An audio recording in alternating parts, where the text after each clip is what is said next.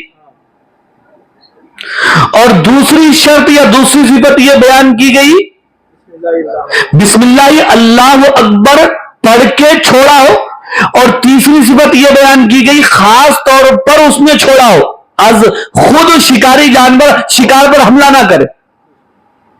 یہ کتنی ہو گئی؟ تین شرطیں، تین صفتیں ہو گئی۔ اور چوتھی شرط یا چوتھی صفت یہ ہے کہ وہ شکاری جانور شکار پر حملہ کرنے کے بعد اس شکار کو کھائے نہیں بلکہ اپنے مالک کے لیے رکھے، برقرار رکھے، لائے یا وہیں پر خاموشی سے بیٹھ جائے۔ یہ چوتھی صفت ہے، یہ چوتھی صفت ہے۔ اور پانچویں صفت یہ ہے کہ شکاری جانور جب شکار پر حملہ کرے تو اس کو کچھ زخمی بھی کر دے، خون بھی نکال دے اس کے اندر سے۔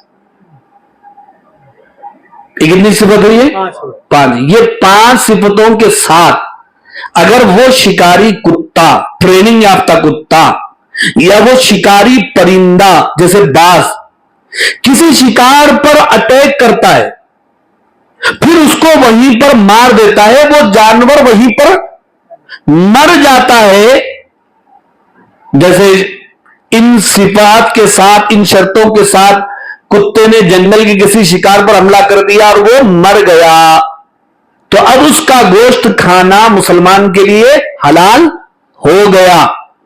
مر گیا تو اتنی شرطیں کہیں کو لگا رہے ہیں؟ یہی بات تو سمجھنے کی ہے۔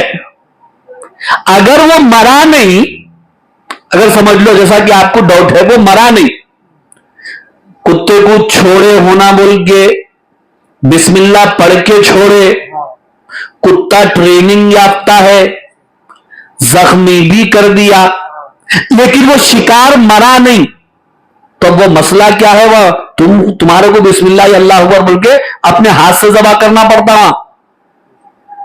وہ تو اپنے ہاتھ سے زندہ ہے نا جی، زخمی ہو گیا، وہ ہو گیا تو بسم اللہ یا اللہ اکبر بول کے ہاتھ سے ذبح کرنا ضروری ہے، وہاں پہ اگر زندہ آ گیا ہونے تو وہ، یا مسئلہ وہ نہیں ہے، شکار ہے دور پہ، آپ کا ٹریننگ یافتہ جانور جا کے اس کے اوپر حملہ کر رہا اور وہ مر جا رہا، تو اتنی شرطوں کے ساتھ وہ مر رہا ہے تو اس کا کھانا آپ کے لیے جائز ہے۔ یہ مسئلہ ہے اصل میں۔ انہیں زخمی ہو کے پڑا ہوا زندہ ہے تو بسم اللہ یا اللہ اکبر بول کے ہم خود ذبح کر کے اس کو کھا لیتے ہیں، اور ذبح کرنا ضروری بھی ہے اس کو۔ اگر سمجھو کہ آپ کتے کو چھوڑے، ٹریننگ یافتہ کتے کو، اور وہ شکار مرا نہیں، آپ بولے نہیں ہم قرآن میں سن لینا، اب اس کو میں ذبح نہیں کرتا، مرے تک ایسے بیٹھتا ہوں، اس کے بعد کھاتا ہوں، تو پھر حرام ہو جاتا ہو۔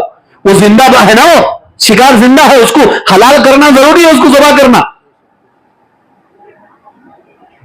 یا مسئلہ کیا ہے؟ شکاری جانور جا کر کے اس کے اوپر حملہ کر دیا اور اس کو مار بھی دیا، اتنی شرطیں اگر پائی جا رہی ہیں تو آپ کھا سکتے ہیں۔ آپ بولے تو سبھی ہم کو بھی کھلا سکتے، آپ بھی کھا سکتے، اتنی شرطوں کے ساتھ۔ بات سمجھ میں آ رہی نہیں؟ سمجھ میں آ رہی؟ نہیں سمجھ میں ہے تو ذرا ذہن میں بٹھا لو، درس ہونے کے بعد پھر پوچھنا منگل۔ اب میں ترجمہ کرتا ہوں، دیکھو آپ، یسألونک، وہ لوگ اے نبی آپ سے سوال کرتے ہیں، یعنی صحابہ آپ سے پوچھتے ہیں، سوال کرتے ہیں، ماذا، کیا، احل، حلال ہے، لہم، ان کے لیے، کون سی چیزیں کھانا ان کے لیے حلال ہے۔ قل، اے پیغمبر آپ فرما دیجئے، احل لکم الطیبات، تمہارے لیے طیبات یعنی پاکیزہ چیزیں حلال ہیں، اور اللہ تعالیٰ نے ہمارے لیے جتنی کھانے کی چیزیں جائز فرمائی ہیں وہ پوری کی پوری طیبات ہیں، پاکیزہ ہیں وہ، اور جن چیزوں سے طبیعتیں گھن کرتی ہیں اللہ نے ان کو خود حرام فرما دیا، وہ طیبات نہیں ہیں، خبیثات ہے، ان کا کھانا ہمارے لیے حرام ہے۔ وما علمتم من الجوارح، اور جو تم نے شکاری جانوروں کو تربیت دی ہے، تعلیم، علمتم تعلیم دی ہے، مکلبین خاص طور پر تم نے ان شکاری جانوروں کو چھوڑا ہو، تعلمونہن مما علمکم اللہ، تم ان کو تربیت دیتے ہو جو اللہ نے تم کو تربیت دی ہے، علم دی، علم عطا فرمایا ہے۔ فَكُلُوا، تو تم کھاؤ ان کے شکاری جانوروں کے، شکار کیے ہوئے جانوروں کو کھاؤ، مما امسکنا علیکم، جس جانوروں کو وہ روک دیں تمہارے لیے۔ میں ترجمہ کر رہا ہوں، اس کا خلاصہ پورا بیان کر دیا۔ وَاذْكُرُوا اسْمَ اللَّهِ عَلَيْهِ، اور تم اللہ کا نام لو اس پر، وہی چھوڑتے وقت کیا کرو؟ بسم اللہ اللہ اکبر کہہ کر۔ اور آگے اللہ کیا بیان فرماتے ہیں؟ وَاتَّقُوا اللَّهَ، اور اللہ سے ڈرو، کیونکہ اتنی شرطوں کے ساتھ کھانے کا کون سوچتا بول کے؟ آ گیا کھا لو بعد میں دیکھیں گے بول کے۔ اتنی شرطیں پائی گئی نہیں پائی گئی، یہ حلال ہے، یہ حرام ہے، یا پاک ہے، ناپاک ہے، جائز ہے، ناجائز ہے، کھاتے وقت کون سوچتا؟ یہ جس کے دل میں اللہ کا ڈر ہے۔ اس لیے اللہ بیان فرماتے وَاتَّقُوا اللَّهَ، اللہ سے ڈرو۔ اور اللہ کا ڈر کب پیدا ہوتا؟ جب ہمارے دماغ میں یہ بات بیٹھ جائے کہ ہماری موت کے بعد ہم کو ہر عمل کا حساب دینا ہے، جس کے دل میں یہ دماغ میں یہ بات بیٹھی ہوئی ہے وہی اللہ سے ڈرتا ہے۔ تو اس لیے آگے بیان فرمایا ان اللہ سریع الحساب، اللہ بہت جلد حساب لینے والے ہیں۔